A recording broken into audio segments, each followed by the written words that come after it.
The Biden administration unveiled a new plan to deepen U.S. trade ties with Taiwan. The move is an attempt to increase economic engagement in the Asia-Pacific region, while also hindering China's influence. Tensions between Washington and Beijing remain high following President Biden's visit to Asia last week. He said the U.S. would intervene militarily if China were to invade Taiwan. For more on this, I want to bring in Shelley Rigger. She's a professor of political science at Davidson College. Shelley, welcome. I know you've written several books about Taiwan and its geopolitical significance. So when it comes to this trade pact, what exactly will be established?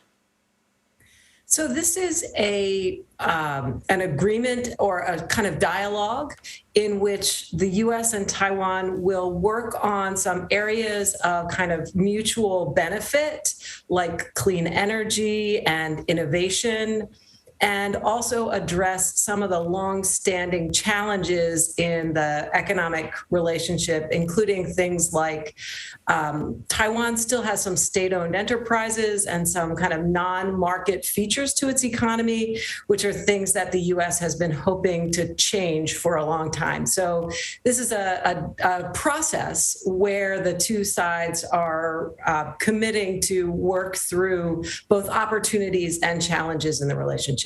Well, Commerce Secretary Gina Raimondo also announced she'll be launching a separate trade initiative with Taiwan. What more can you tell us about that? So that one is focused specifically on technology and mainly the semiconductor industry. Taiwan's semiconductor industry is massively important globally and very important to the U.S. There is one Taiwanese manufacturer that dominates the high end of the market for the really highest quality, highest performing semiconductor products. And the U.S. is pretty concerned that, first of all, it might lose, or, American manufacturers might lose access to some of those products, or that they might fall into the hands of, and these very advanced semiconductors might kind of form the basis for a much more competitive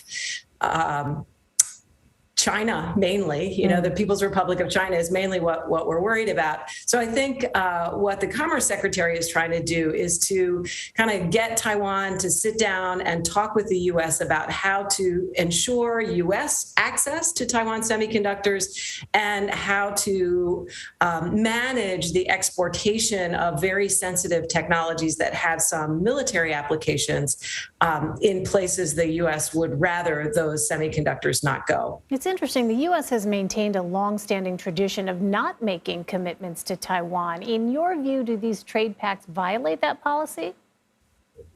No, the U.S. has always sort of separated economic and trade policy from political policy. So when the U.S. normalized relations with the People's Republic of China back in 1979, Congress passed a law, the Taiwan Relations Act, that pretty much says for the purposes of kind of people-to-people and economic interactions, Taiwan should be treated as if it were a country that the U.S. recognized.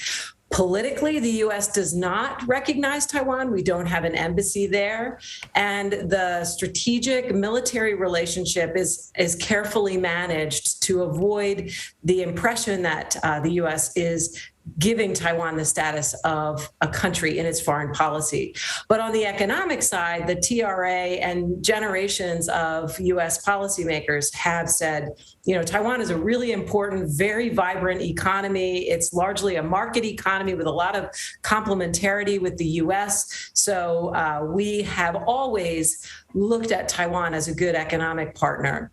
But these agreements or these negotiating processes both fall short of anything that could create the impression that Taiwan is a country for the purposes of U.S. trade policy. So it's not a bilateral trade agreement, for example, because it doesn't have any tariff implications. So I think the administration is kind of walking a line here. Yeah, I was going to say, so given that sort of delicate diplomacy, how might these trade initiatives impact the United States' relationship with Beijing? The PRC never likes it when the U.S. does anything with Taiwan, and that is understandable given their position.